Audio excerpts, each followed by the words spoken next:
आवाज एक बार सबकी बारी बारी से चेक कर लो, आवाज बराबर, कई बार फिर दिक्कत होती है। हाँ, तो ठीक है दोस्तों। मेरी आवाज आ रही है? हाँ हाँ, हाँ अच्छे से आ रही है अरुण भाई। हाँ ठीक है, बाकी लोग हाँ, एक आ बार रही चेक है। कर ले प्लीज। चलिए। आ रही है अरुण हेलो भैया, आ रही है। हेलो, मेरी अम, आवाज आई? सबकी आ रही है, सबकी आ रही है, चेक हो गया है। ठीक है ठीक है। ठीक है, चलिए। तो दोस्तों, जैसे हमारा आज का विषय है फिजिकल डिस्टेंसिंग यूथ और छत्तीसगढ़ में रंगमंच, और आज इस वेबिनार में हमारे पास यूथ है जो रंगमंच से जुड़ा हुआ है और जो कि छत्तीसगढ़ में काम करता है। तो सबसे पहले मैं परिचय करवाना चाहूंगी डॉक्टर आनंद पांडे का। वे खैरागढ़ विश्वविद्यालय में है, असिस्टेंट प्रोफेसर है, और बहुत अच्छा इन्होंने एक नाटक तैयार करवाया है विंसेंट वैन गॉग के ऊपर, और बहुत क्राफ्ट को लेके बहुत धनी व्यक्ति हैं। फिर है अरुण भाई, अरुण भंगे, बिलासपुर से हैं। नमस्कार। हाँ, बिलासपुर से हैं, और इनका हाथ बैक स्टेज में भी और एक्टिंग में भी, मतलब ये ऑलराउंडर हैं, बहुत सधे हुए कलाकार हैं। चारू श्रीवास्तव, हम इप्टा में जब हमारे माताजी पिताजी थे तो हम लोग एक साथ खेलते खेलते ही थिएटर हमने एक साथ ही शुरू किया था, और अभी तक वे भी लगातार इप्टा के साथ जुड़े हुए हैं, हमेशा नए नए प्ले करने में यकीन रखते हैं चारू भाई। प्रीतेश, प्रीतेश आर्ट यूनिवर्सिटी में असिस्टेंट प्रोफेसर हैं एक्टिंग के। ये शिक्षा के फील्ड से भी जुड़े हुए हैं, इन्होंने वर्धा से अपना मास्टर्स किया हुआ है।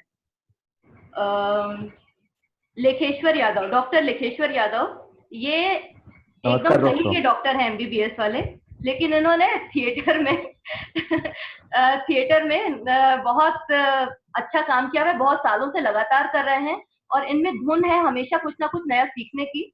हीरा मानिकपुरी जी के साथ ही रंग श्रृंखला नाट्य मंच से भी जुड़े हुए हैं, संजय मैसेज साहब के साथ भी काम किया है, मतलब बेसिकली इन्होंने छत्तीसगढ़ में ही बहुत सारा काम किया है। और ये अभिषेक है, राष्ट्रीय नाट्य विद्यालय वाराणसी से निकले हुए हैं, और मैं सिग्मा उपाध्याय मध्य प्रदेश नाट्य विद्यालय से, और बचपन से रंगमंच में जुड़ी हुई हूँ। तो बेसिकली हमारे आज यहाँ एक साथ जुड़ने का मकसद ही ये है कि हम बातों से नई संभावनाएं तलाश पाए। तो मैं इस विषय पर फिजिकल डिस्टेंसिंग, यूथ और छत्तीसगढ़ में रंगमंच, इस विषय पर मैं बोलने के लिए हमारे डॉक्टर आनंद पांडे जी को आमंत्रित करती हूँ कि वे इस विषय पर प्रकाश डालें कि छत्तीसगढ़ में हमें क्या विरासत मिली, फिर कहाँ तक हमारा रंगमंच पहुंचा, और आज ऐसे समय में हम क्या नई संभावनाएं तलाश सकते हैं रंगमंच के द्वारा। आनंद भैया। सिग्मा का दोस्तों नमस्कार। अभिषेक जुगनू थिएटर एंड फिल्म सोसाइटी का बहुत बहुत धन्यवाद है कि मुझे बोलने का मौका दिया, समय दिया, और बहुत अच्छा विषय है। अब इस पे मैं कहना चाहता हूँ कि छत्तीसगढ़ में रंगकर्म जो है बहुत अच्छा हो रहा है, और स्पेशली छत्तीसगढ़ का जो थिएटर है वो यूथ के हाथों में है। ठीक है, लोग बहुत अच्छा काम कर रहे हैं, अलग अलग ग्रुप्स हैं। इधर राजनांदगांव से लेकर के उधर हम रायगढ़ तक जाएं तो बहुत सारे ग्रुप्स हैं जो बहुत अच्छा काम कर रहे हैं। जैसे चारू है, चारू का ही एक नया नाटक अभी थोड़े दिन पहले रायगढ़ में भी उसका प्रदर्शन हुआ, और रायपुर में भी हुआ था, है ना। सबको मालूम है मेरा एक नाटक है, और इसके अलावा जो है बहुत सारे लोग नाटक कर रहे हैं और अच्छा काम कर रहे हैं, तो ये बहुत अच्छी बात है। विरासत में हमें चीजें, बहुत सारी चीजें मिली हैं अभी उसमें। अब शुरुआत की जाए तो थिएटर तो बहुत बड़े बड़े लोगों ने यहाँ से शुरुआत की। रचना सब बहुत पहले का ग्रुप है। इप्टा है, इप्टा भी बहुत जगहों की इकाई जो है इप्टा जो है वो एक्टिव है। उसमें सबसे एक्टिव जो है भिलाई इप्टा है, रायपुर है, फिर डोंगरगढ़ है, रायगढ़ इप्टा एक्टिव है। रायगढ़ इप्टा की तो खुद की रिपेट्री है ना। इसके अलावा और एक दो जगह अच्छा काम हो रहा है इप्टा में भी। जगदलपुर में भी कुछ संस्थाएं हैं, अंबिकापुर में भी इप्टा है। ठीक है, छोटे छोटे अपने स्तर पे लोग काम कर रहे हैं। अभी हम थोड़ी देर पहले मैं बोल रहा था विरासत में हमें क्या मिले, तो विरासत जो है थिएटर का हमारा बहुत सुदृढ़ रहा है और वो हमें इनसे मिलता है। सत्यदेव दुबे जी भले यहाँ उन्होंने काम नहीं किया, छत्तीसगढ़ में काम नहीं किया, लेकिन मुंबई में जिस तरह का रंगकर्म उन्होंने किया और उनके साथ जिन लोगों ने काम किया, ठीक है, तो उसमें भी छत्तीसगढ़ के बहुत सारे लोग थे, है ना। और भगवान तिवारी भैया जैसे एक्टर उनके ग्रुप से निकलते हैं। भगवान भैया ने उनके साथ काम किया, 3 एक साल तक उनके साथ उन्होंने काम किया।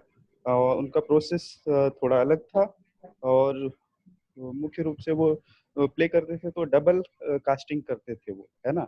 और चूंकि मुंबई में थिएटर करते थे तो वो सिनेमा के लोग होते थे उसमें, और जो लोग थिएटर करते थे वो सिनेमा में भी काम करते थे, तो कास्टिंग का वो होता था। जैसे मतलब किसी की फिल्म की शूटिंग है तो जो सेकंड कास्ट है वो शो कर ले, और ऐसा होता था। तो इस तारतम्य में काम चलता था। लेकिन इसमें हम महत्व किसको देते हैं? हम महत्व देंगे, सबसे बड़ी चीज होती है प्रशिक्षण। हमारा उद्देश्य होता है कई बार सीखना, ये नहीं कि हमारा उद्देश्य हो प्रदर्शन करना, ठीक है। तो जैसे भगवान भैया ने भी उनके साथ काम किया तो वो नाटक तैयार होता था, और लेकिन प्रस्तुति के 2 4 5 दिन 10 दिन पहले जो है वो कोई भी एक्टर होता था वो वापस जो है फिर फिल्म सिनेमा शूटिंग करके वो वापस आ जाता था। तो भगवान भैया को तो जो है स्टेज करने का मौका नहीं मिलता था। लेकिन उनसे मेरी बहुत बातचीत होती है, तो इस संबंध में भगवान भैया कहते हैं कि आनंद, मुझे प्रदर्शन करने का मौका भले नहीं मिला हो, लेकिन सीखने का बहुत मौका मिला। और वॉइस एंड स्पीच पे बहुत अच्छा काम कराते थे सत्यदेव सर। अब ये तो एक डायरेक्टर और एक ग्रुप की बात है ना। इसके बाद हम आते हैं जैसे हबीब तनवीर हो गए। हबीब तनवीर की एक बहुत बड़ी परंपरा रही है। हालांकि उन्होंने भी छत्तीसगढ़ में थिएटर नहीं किया, लेकिन जो लिया और जो किया वो छत्तीसगढ़ के बलबूते पे ही किया। जो भी हमारे पास चीजें थी और जो हमारे पास चाहे वो छत्तीसगढ़ के लोक कलाकार हों, अब लोक कलाकार हैं तो लोक कलाकारों के साथ उनकी कला तो रहेगी ही, ये स्वाभाविक है। तो ये बहुत बड़ा योगदान उन्होंने एक भारतीय रंगमंच को योगदान दिया और एक बहुत बड़ी दृष्टि दी। हम अभी के समय में क्या करते हैं, बहुत हम एक तरह से कहेंगे हम बहुत चिल्लाते रहते हैं, लोग लोग लोग हम आवाज लगाते रहते हैं, लेकिन लोग के साथ काम नहीं करता कोई। लोग के नाम पर लोग अपना जेब भरते हैं। लेकिन हबीब साहब ने ये बहुत अच्छा काम किया कि उन्होंने लोक कलाकारों के साथ काम किया, उनको अपने साथ रखा। और वो लोग कलाकार किस तरह के थे, कैसा व्यवहार करते थे, ये सब जानते हैं। लेकिन उनके सभी चीज को सहते हुए उन्होंने अपने ग्रुप में रखा और इतना अच्छा काम किया। और जो भी नाटक किए वो सबको मालूम है, दुनिया जानती है, भारत ही नहीं, भारत तो है ही, पूरी दुनिया में वो मशहूर हुए। फिर अब हम आते हैं एक लेखक के तौर पे शंकर शेष जैसे राइटर निकल के आते हैं छत्तीसगढ़ जैसी जगह से। तो उनकी पूरी परंपरा मिली हमको उनके नाटकों की, है ना। पोस्टर एक और द्रोणाचार्य, आपका फंदी, ठीक है, आधी रात के बाद, ऐसे बहुत सारे उन्होंने नाटक लिखे। तो लेखक निर्देशक के साथ में अभिनेताओं की भी अच्छी परंपरा यहाँ मिली, जिन अभिनेताओं ने हबीब तनवीर के साथ काम किया। तो ये हमारी बहुत अच्छी परंपरा हमको विरासत में मिली हुई है। और बहुत लोगों का सौभाग्य है, हम जितने भी लोग हैं, चाहे वो अरुण हो, मैं हूँ, अभिषेक हो, सिग्मा हो, लेखेश्वर हो, चारू हो, प्रीतेश हो, इनके अलावा अभी तो हम 5 6 लोग अभी बातचीत कर रहे हैं। इनके अलावा बहुत सारे यूथ हैं जिनको इन जैसे बड़े बड़े लोगों के सानिध्य में काम करने का मौका मिला। उसमें से जयंत जयंत दादा ही है ना। सिनेमा से जुड़े होने के बावजूद जयंत दादा वापस थिएटर में आते हैं और रायपुर में मृत्युंजय जैसा प्ले करते हैं। और एक बहुत बड़ा फेस्टिवल होता है 2017 में, रंग जयंत, जो रायपुर में एक बहुत अच्छा काम हुआ था, जिसमें 4 नाटकों का प्रदर्शन हुआ था। तो चीजें बहुत अच्छी हो रही है और बहुत मजा आ रहा है। बस थोड़ा सा ये है, ये एक तरह से कम भी नहीं है, बस इस पे थोड़े से काम करने की आवश्यकता है। हम अपने काम में सततता नहीं है, निरंतरता नहीं है। अब उसकी वजह जो है वो हमको थोड़ा सा देखना होगा कि उसकी क्या वजह है, क्या प्रॉब्लम्स हैं।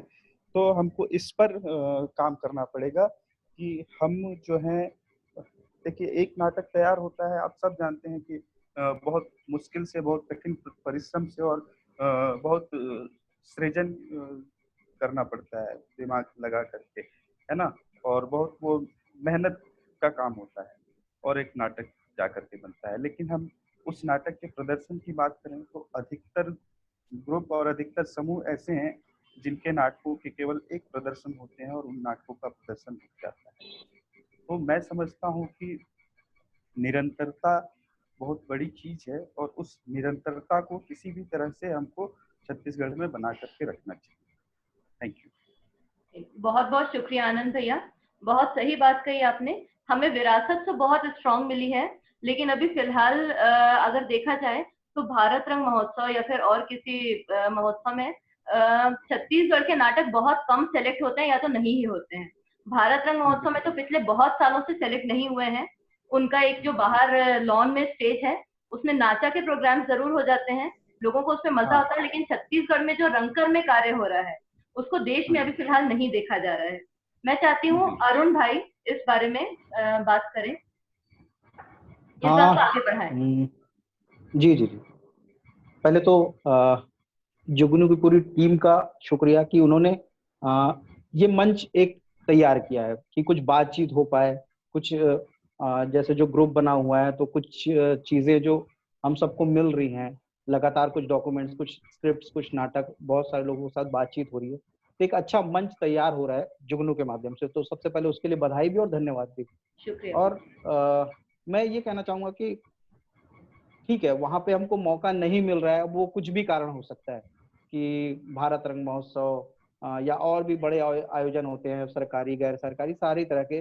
तो हम सिर्फ उसके भरोसे ना रहें, कारण कुछ भी हो सकता है सेलेक्ट होने का, नहीं होने का। बट फिर भी जैसे आनंद जी ने कहा कि निरंतरता हमको बना के रखनी पड़ेगी। अभी वाकई काम हो रहा है और जिस तरह से कुछ साल पहले तक थोड़ा सा ब्रेक लगा हुआ था पूरे छत्तीसगढ़ में ही, बहुत एक्टिव नहीं थे लोग, काम हो रहा था, नाटक भी हो रहा था, लेकिन बहुत निरंतरता नहीं थी। पर अभी फिलहाल कुछ सालों से, 2-3 सालों से, 4 सालों से लगभग लगातार नाटक हो रहे हैं। खासकर रायपुर में तो और ज्यादा बहुत अच्छी, अभी बहुत अच्छा माहौल बना हुआ है। तो ये माहौल बना रहे और सिर्फ रायपुर में ही नहीं, वो बिलासपुर में, रायगढ़ में, भिलाई में, सभी जगह, बल्कि जो जिन जगहों पे नहीं भी हो रहा है, अंबिकापुर या दूसरी ऐसी जगह, मुंगेली है, छोटी जगह भी है, उन सारी जगहों पे भी ये कैसे हो सके और उसके लिए हम क्या प्रयास कर सकते हैं, वहाँ के लोगों को जोड़कर या वहाँ के लोगों से मिल के और सारी चीजों के साथ में क्या हो सकता है, ये मुझे लगता है कि निरंतरता बनी रहे। भले हमको ऐसे बड़े आयोजन में ना करने को मिले, पर हम अपने जगह पर रहकर अपने लोगों के लिए भी नाटक करें और लगातार करें, ये बहुत जरूरी है फिलहाल। अरुण भाई, तो निरंतरता से मैं होता आपको एक चीज में पूछना चाहूंगी। आपने कहा निरंतरता बनी रहे, अभी जो इस वक्त हमारा समय चल रहा है, हमें बोला कहा जा रहा है, हमें हमारी जरूरत है फिजिकल डिस्टेंसिंग, जिंदा रहने के लिए हमारी जरूरत है। तो ऐसे समय में थिएटर में, छत्तीसगढ़ के थिएटर में क्या क्या नई संभावनाएं हो सकती है? अभी संभावनाएं, क्योंकि फिजिकल डिस्टेंसिंग हमको रखनी है, तो संभावनाएं थिएटर की तो पता नहीं मुझे कैसे क्या, लेकिन एक चीज जो मुझे लगती है कि अभी हम रियाज बहुत अच्छा कर सकते हैं, अपनी तैयारी बहुत अच्छी कर सकते हैं, थिएटर को लेकर, संगीत को लेकर, किसी भी चीज पे हम अपना रियाज जारी रखें। ये ना हो कि मतलब हम में से लगभग सबकी आदत नहीं है घर में रहने की, हम बहुत कम ही है हमारे बीच में ऐसे लोग होंगे जो घर में बंद के रहे हों या बहुत दिनों तक एक जगह पर टिक कर रहे हों। तो कहीं ऐसा ना हो कि वो हमारे ऊपर निगेटिविटी हावी हो जाए या एक तरह से अगर मैं कहूँ तो जंग ना लगे हमारे में। तो हम अपना रियाज जारी रखें, कुछ ऐसी चीजें, कुछ क्रिएटिव कुछ करते रहें, या जो हम पहले करते रहे उसकी प्रैक्टिस करें। अभी जैसे मैं खुद घर में, और कोई नहीं तो मेरी भतीजे हैं, उनके साथ मैं मेकअप को लेकर कुछ प्रैक्टिस करता रहता हूँ। अभी क्योंकि लॉकडाउन है तो हम बहुत कुछ ज्यादा नहीं कर सकते बाहर जाके, तो लोगों से बात करें, फोन पे बात करें, वीडियो कॉल पे बात करें, जो हमारे सीनियर हैं उनसे बात करें, कुछ दोस्त हैं, कुछ साथी हैं, उनसे बात करें, जो थिएटर के लोग हैं।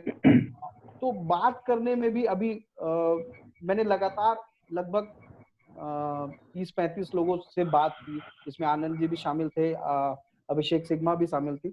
तो इतने सारे लोगों से बात करने में बहुत सारी चीजें, नई चीजें जानने को मिली, सीखने को मिली। तो और कुछ नहीं कर सकते तो आप लोगों से बात कीजिए, जो चीजें आप करते रहे उसकी प्रैक्टिस कीजिए। बस ये है कि आप इस लॉकडाउन में कहीं पे भी डिमोटिवेट ना हो, निगेटिव आपके ऊपर नेगेटिविटी हावी ना हो, इसका जरूर ध्यान रखिएगा कि आप करते रहें, काम करते रहें, ये जरूरी है। और एक चीज मैं आनंद जी की बात, उन्होंने आनंद जी ने जो कहा कि काम नहीं, लगातार काम नहीं कर पा रहे हैं, तो कहीं ना कहीं मुझे बिलासपुर में लगता है, बाकी जगहों की स्थिति पता नहीं क्या है, और रायपुर में बेहतर काम, जो लगातार काम हो रहा है उसका कारण, और बिलासपुर में लगातार जो नहीं काम हो पा रहा है उसका कारण मुझे जो लगता है कि एक ना प्रतिस्पर्धा नहीं है। मतलब यहाँ पे अभी और कोई, बिलासपुर में और कोई ग्रुप एक्टिव नहीं है, तो मुझे लगता है कि और भी ग्रुप एक्टिव होना चाहिए, तो आपस में हमारे बीच में एक और स्वस्थ प्रतिस्पर्धा हो। जैसे रायपुर में भी हैं लोग, तो उनके बीच में भी कहीं ना कहीं मतलब ये होना चाहिए कि हाँ यार उसने किया तो हम भी कुछ करें, कुछ बेहतर करें, उसने जो किया। और ये निगेटिविटी के साथ नहीं कि भाई वो किया है तो हमको करना है तो कुछ भी कर ले, ये नहीं, एक स्वस्थ प्रतिस्पर्धा हो, और बहुत जरूरी है। हाँ, सारे लोगों के बीच में एक अच्छा सामंजस्य हो और सब लोग मिलकर काम करें। एक बड़ी चीज अखरती है मुझे हमेशा कि जो खुद रंगकर्म करने वाले हैं, जो रंगकर्मी है, वो दूसरों के नाटक देखने भी नहीं जाते। ये मुझे बड़ी अखरती है चीज। भाई आप जब तक देखोगे नहीं, भले आप ठीक, आपका नेचर कुछ भी हो सकता है, आप सामने वाले से क्या ले ना ले वो सारी दिगर बात है, बट आप देखने तो जा ही सकते हैं। आप देखने जाएंगे, हम रोते रहते हैं कि हमारे को दर्शक नहीं मिलते, दर्शक, आप खुद भी तो एक दर्शक के रूप में लोगों से जुड़ सकते हैं। तो एक एक अच्छा माहौल होना चाहिए। हम एक दूसरे के ग्रुप का नाटक देखने जाएं, बल्कि हो सके तो बैक से सपोर्ट करें, एक दूसरे की मदद करें, तो और बेहतर काम कर पाए। बिल्कुल। ये मंच मिला है मुझे बोलने का, तो इसलिए मैं शायद ये बात लोगों तक मेरी पहुंचे कि हम एक दूसरे के साथ मिलके काम करें, तो हो सकता है कि जो कमियां मुझ में हैं वो कोई दूसरा पूरी कर दे, मेरे ग्रुप के लिए या मेरे नाटक के लिए कोई दूसरा पूरी कर दे। तो हम एक दूसरे के साथ मिलके काम करें, बेहतर काम करें और लगातार काम करते रहें। तो ये हमारे लिए तो अच्छा होगा, रंगमंच के लिए तो अच्छा है, बट हमारे लिए खुद के लिए बहुत अच्छा होगा कि हम बेहतर काम कर पाएंगे, ज्यादा काम कर पाएंगे और लगातार काम कर पाएंगे।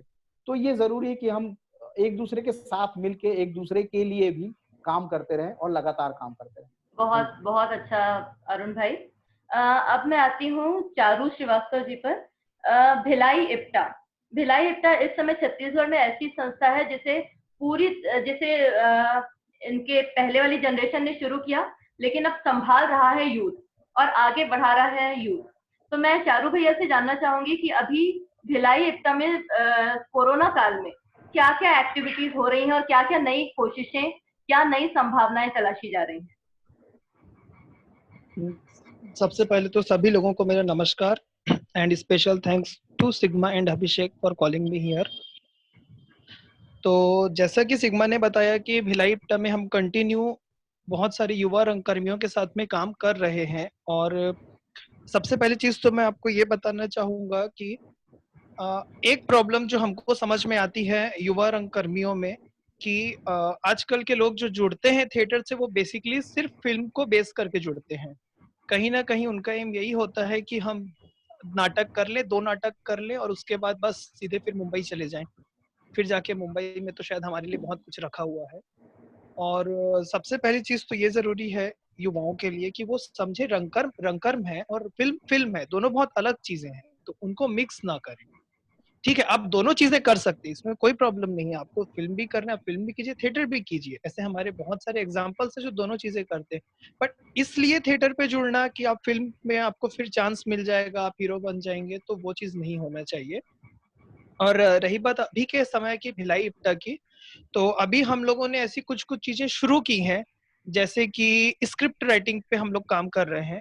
उसके लिए हम लोगों ने शुरू किया कि जैसे हमारे व्हाट्सएप ग्रुप पे हमने एक छोटी सी स्टोरी लोगों को दे दी कि ये एक स्टोरी है। अब इस ग्रुप में जितने भी 10-15 जितने भी मेंबर अभी जुड़े हैं, वो सारे लोग अपने तरीके से इस स्टोरी को स्क्रिप्टिंग कीजिए आप, कि आपको हिसाब से संवाद कैसे होने चाहिए। फिर उसके बाद साथ में स्क्रिप्टिंग के साथ में आप उसमें एक सेट बताइए कि आपके हिसाब से स्टेज कैसा दिखना चाहिए, आप क्या सोचते हैं स्टेज कैसा दिखना चाहिए, मेकअप के बारे में आप क्या सोचते हैं, ऐसा करके वो सारी चीजें। तो ये हम लोगों ने जस्ट अभी शुरू ही किया है, ताकि इस पे हम वर्क करके और फिर जो हमारे जो काफी सारे सीनियर लोग हैं यहाँ पे छत्तीसगढ़ में, उनको हम ये चीज भेजेंगे कि देखिए ये हम लोगों की कोशिश थी और इसमें से आप हमको बताइए कि कौन सी स्क्रिप्ट ज्यादा अच्छी लग रही। तो फिर हम किसी अच्छे राइटर के थ्रू फिर उस स्क्रिप्ट को थोड़ा और मांझ सकते हैं, उस स्क्रिप्ट को फिर हम अच्छे से कर सकते हैं। इससे एक तो ये होगा कि हमारे लिए आगे के लिए स्क्रिप्ट अच्छी रेडी हो जाएंगी, क्योंकि बहुत कम ही लोग ऐसे होते हैं जो जनरली नई स्क्रिप्ट बनाने में या उसमें बिलीव रखते हैं। बट बेसिकली मेरा पर्सनल एक्सपीरियंस है कि मैं बहुत पुरानी स्क्रिप्ट पे कम ही जाता हूँ। मुझे शायद ऐसा लगता है कि नई स्टोरीज को और जो समाज से जुड़ी समस्याएं हैं उनको सामने लाना बहुत जरूरी है। तो इस वजह से हम एक स्क्रिप्ट को लेकर के वर्क कर रहे हैं। और साथ ही साथ एक और चीज है कि जिसके बारे में हम लोगों की डिस्कशन चल रहा है कि थिएटर पे हम जब कोई भी किरदार निभाते हैं तो हम जनरली थिएटर करते हैं एक सोशल मैसेज देने के लिए लोगों को, ताकि कोई एक हमारी बात लोग समझे, हमारी बात लोगों तक पहुंचे। तो हम उसके लिए बहुत सारे किरदार निभाते हैं, लेकिन कहीं ना कहीं ऐसा होता है कि वो बहुत ही फेक किरदार हो जाते हैं, क्योंकि हम बाहर मंच पे खड़े होकर के कोई एक बात बोलना चाहते हैं, लेकिन कई बार हम शायद ये नहीं देखते कि हम जो चीज रोकना चाह रहे हैं वो चीज हमारे घर पे भी हो रही है। तो अभी का जो लॉकडाउन का समय है, ये मुझे ऐसा लगता है कि हमको कहीं ना कहीं अपने घर से भी शुरुआत करनी चाहिए। सबसे पहली चीज तो लोगों को मैसेज देने के लिए, और फिर हर कैरेक्टर में, क्योंकि अगर जब तक कल की डेट में अगर कोई आप पे प्रश्न कर दे कि आपने स्टेज पे खड़े होकर कैसा किया और आपके घर में तो खुद ऐसा हो रहा है, तो फिर वो एक बहुत बड़ा दाग हो जाता है कैरेक्टर के, आर्टिस्ट के ऊपर में, कि जो जैसा कि हम बोलते हैं दिया तले अंधेरा। तो ऐसा समय है कि अभी हमको खुद को समझना, अपने फैमिली को समझना बहुत जरूरी है। और जैसा कि रंगमंच है, हम लोग थोड़े लेट हो गए हैं इस चीज में, शायद लगभग 1 महीने से हमारी एक्टिविटीज थोड़ी बंद थी। हम लोग कुछ बहुत दिन तक तो प्लान ही करते रह गए कि हम लोग क्या करें। एक्चुअली सबके थोड़े थोड़े वर्क है, मैं खुद स्कूल में टीचर हूँ, तो सुबह से शाम तक कंटिन्यू क्लासेस हो जा रही थी, तो इस वजह से थोड़ी प्रॉब्लम हो रही थी। लेकिन हाँ, अब हमने एक स्क्रिप्ट राइटिंग का वर्क शुरू किया है।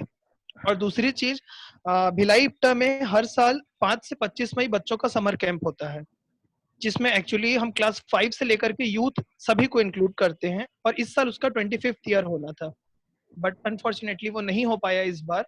तो हम लोग अभी कोशिश कर रहे हैं कि एटलीस्ट जो बच्चे हमसे हमेशा कनेक्ट रहते हैं साल भर, तो उनको हम कुछ कुछ चीजें इस जूम ऐप के थ्रू या व्हाट्सएप के थ्रू हम उनको कुछ कुछ चीजें प्रोवाइड करवा रहे हैं कि एटलीस्ट वो रंगमंच को पढ़ें। क्योंकि वैसे भी साल भर में जब हम ज्यादा बिजी हो जाते हैं तो हर कोई पढ़ना नहीं चाहता, या हर किसी के पास टाइम ही नहीं होता पढ़ने का। फिर पढ़ना सिर्फ इतना ही होता है कि जब वो थिएटर करने आते हैं तो उसमें जो स्क्रिप्ट उनको दी जाती है बस वही पढ़ते हैं। उसके अलावा तो अभी कुछ कुछ चीजें हम लोग इधर प्रोवाइड करवा रहे हैं लोगों को, कि वो पढ़ें, थोड़ा सा थिएटर को दूसरे तरीके से और जाने। क्योंकि जैसा कि बोला जाता है कि रंगकर्मियों के लिए सबसे जरूरी होता है पढ़ना। एक अच्छा रंगकर्मी वही हो सकता है जो जितना ज्यादा पढ़ेगा। तो हम लोग अभी कोशिश कर रहे हैं कि लोगों के अंदर पढ़ने की भी एक हैबिट को डेवलप किया जाए, क्योंकि ये टाइम बहुत अच्छा है। अगर ये इस समय अगर डेवलप हो जाता है तो बहुत खुशी की बात है कि ज्यादा से ज्यादा लोग पढ़ने लगेंगे। ठीक, थैंक यू और सो इसके मच अलावा चानू हम लोग भैया। आगे भी देख। हाँ, थैंक यू। ठीक, थैंक यू। प्रीतेश, प्रीतेश आपसे जी ये पूछना था कि आप एक शैक्षणिक संस्थान से जुड़े हैं और आप रंगमंच को लेके पढ़ाते हैं। तो अभी जब ऐसा समय चल रहा है, हमारी पढ़ाई जो होती है मोस्टली प्रैक्टिकल बेस्ड होती है, तो आप अभी इस समय कैसे हैंडल कर रहे हैं चीजों को अपने संस्थान में? ये बहुत अच्छा सवाल है कि रंगमंच जो एक ऐसी विधा है जहाँ पे दर्शकों का होना बहुत अनिवार्य है, बिना दर्शक का रंगमंच होता नहीं है। लेकिन रंगमंच कभी हारा नहीं है, कभी टूटा नहीं है। परिस्थितियां जिस भी आई हैं, रंगमंच ने अपने आप को संभाला है, अपने आप को नए तकनीकों के माध्यम से जोड़ा है। तो उस प्रशिक्षण के दौरान में सबसे महत्वपूर्ण चीज है कि हम जो चीज को फेस टू फेस कर सकते हैं, ये हमारे मन में एक रूढ़िवादी भावना भर गई है कि हम रंगमंच को ऑनलाइन नहीं सीख सकते।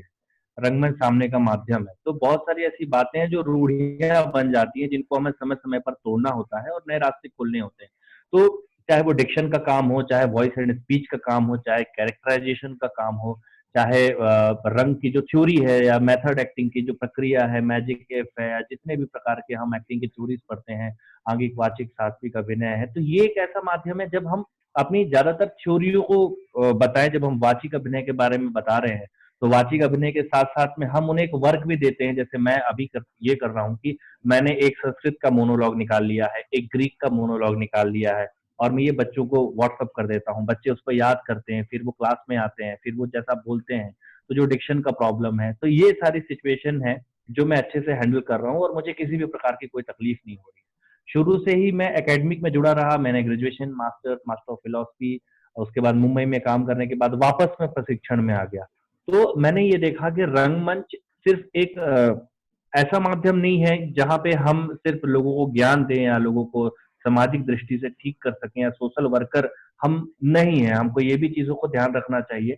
जैसे छत्तीसगढ़ का रंगमंच है, हम ये कहते हैं कि रंगमंच पिछड़ रहा है, रंगमंच में पैसा नहीं है, तो इसका कारण हम स्वयं है, क्योंकि हमारे सिलेबस में कहीं भी ये नहीं बताया गया है कि आपको रंगमंच से रेवेन्यू कैसे जनरेट करना है। हमारे रंगमंच के एकेडमिक में कहीं कहीं ये नहीं बताया गया है कि आप जब इंडस्ट्री में भी काम करने जाते हैं तो आप अपने आप को प्रोडक्ट की तरीके से कैसे लॉन्च कर सकते हैं, आपका वे ऑफ टॉकिंग क्या होना चाहिए, आपका ग्रूमिंग क्या होना चाहिए।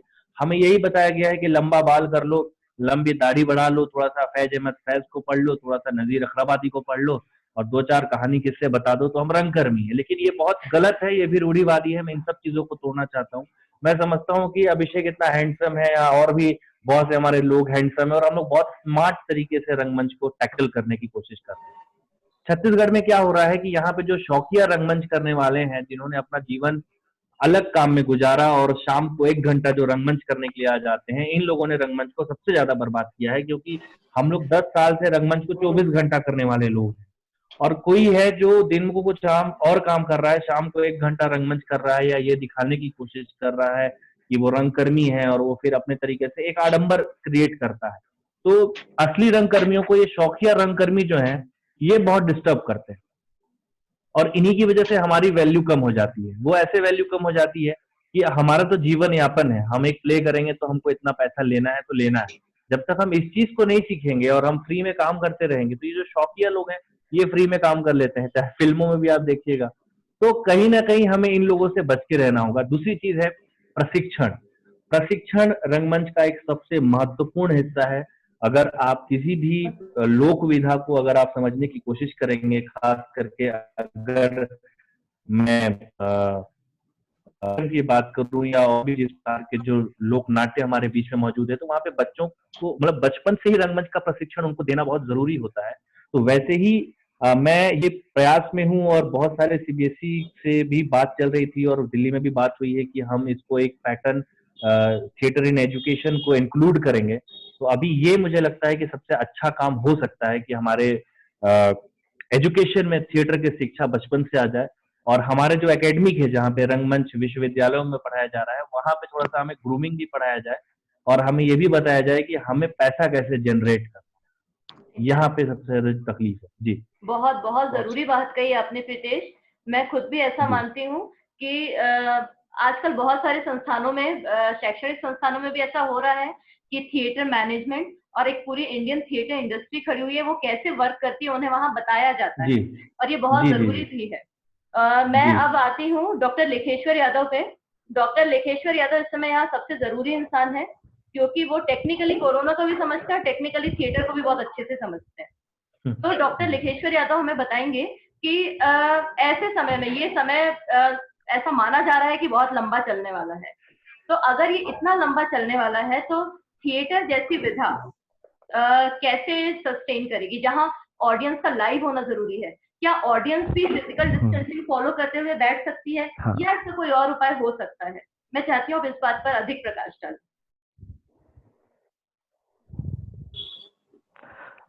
जी Sigma, thank you so much पूरी जुगनू की पूरी टीम को कि मुझे ये मौका दिया कि इतने अच्छे लोगों के साथ मुझे डिस्कशन करने का मौका मिला है।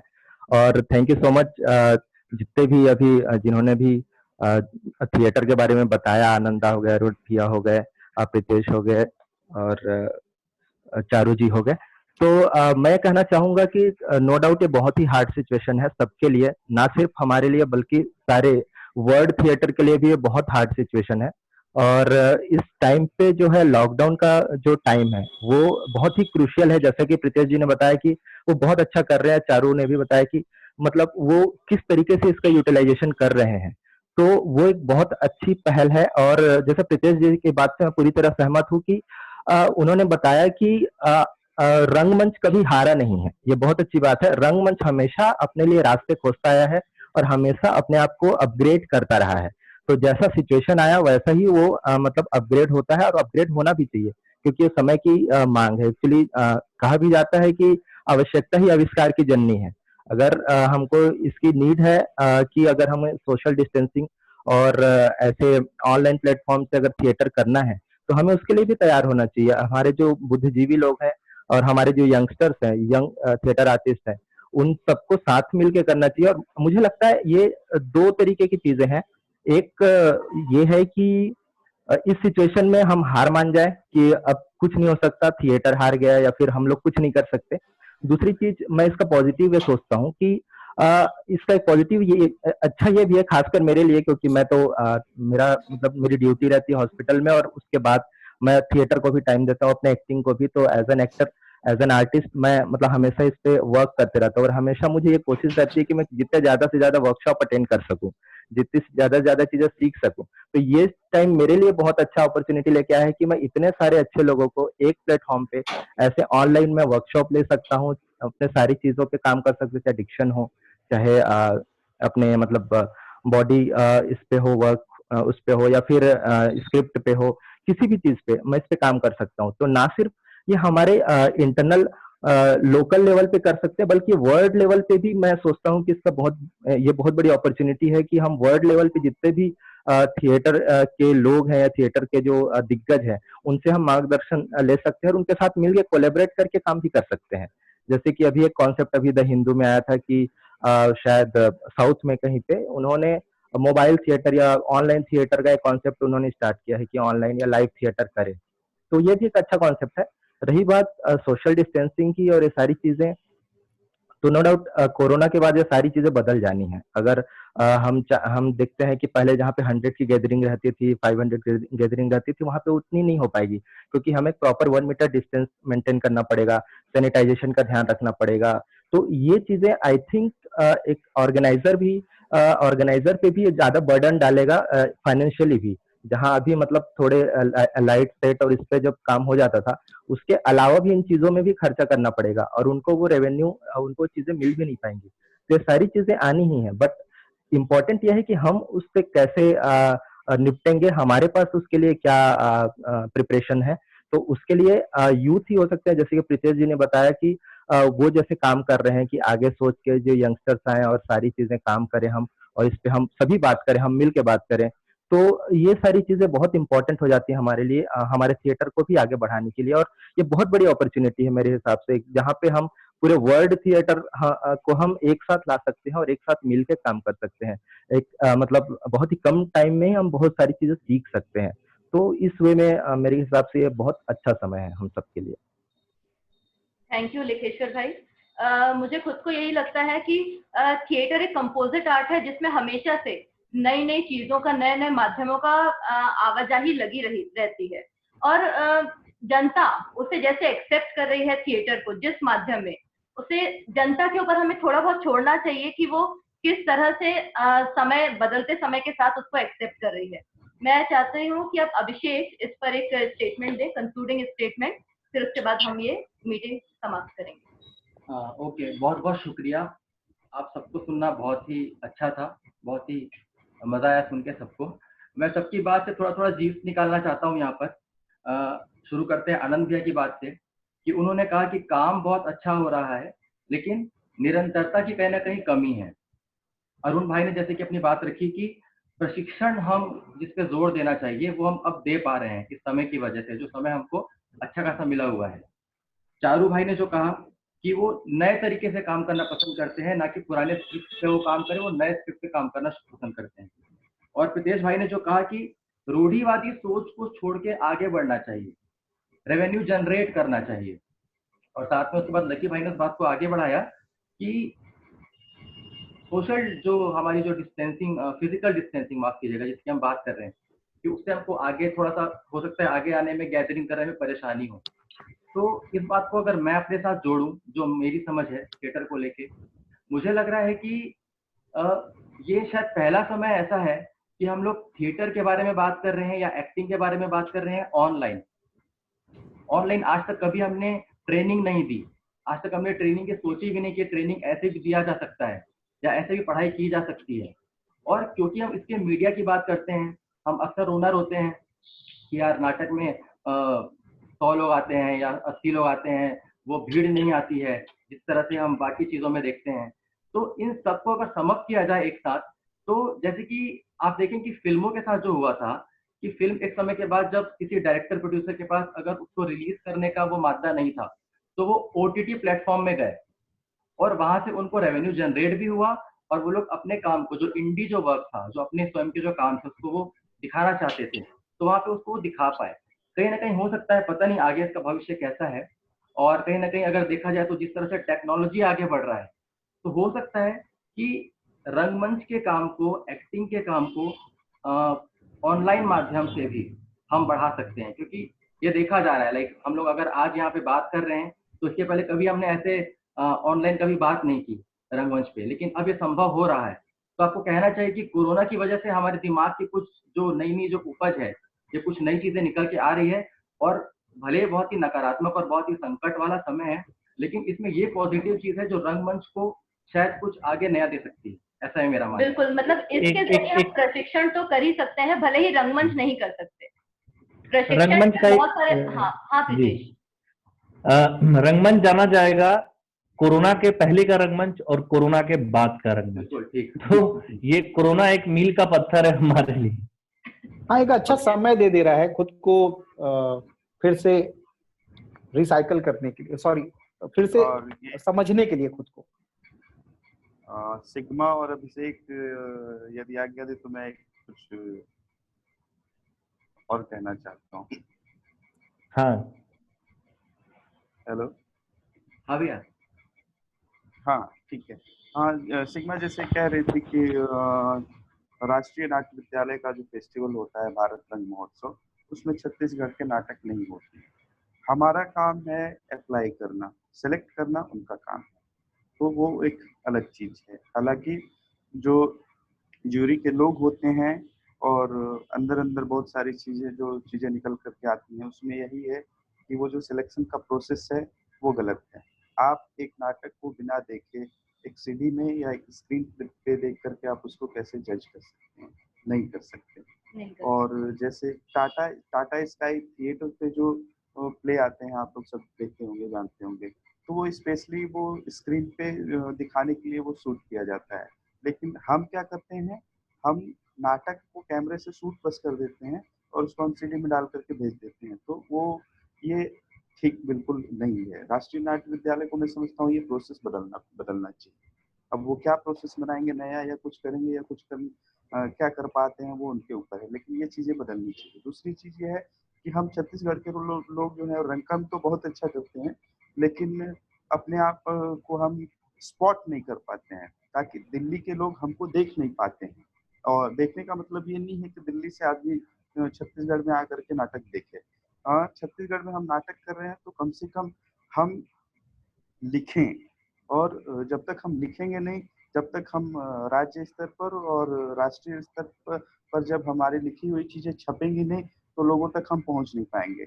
अब जैसे ही चीजें लिखी जाएंगी और चीजें छपेंगी, लोगों तक हमारा रीच बढ़ेगा। तो मुझे लगता है जो ऐसा कुछ भी नहीं है कि जो हमारे सामने नाटक हैं और जो अच्छे नाटक हैं उनको कहीं ना बुलाया जाए। मैं समझता हूँ रंगमंच जो है, थिएटर है, वो बहुत प्योर मीडियम है ना। और इसमें कोई ये बहुत ज्यादा वो नहीं चलता है। बहुत लोग अच्छा काम कर रहे हैं और जो अच्छे नाटक है उनको स्पेशली बुलाया जाता है। तो ये चीज है, तो हमको करना पड़ेगा, ये हमको लिखना पड़ेगा, हमको अपने काम पे लिखना पड़ेगा, हमको दूसरे के काम पे लिखना पड़ेगा।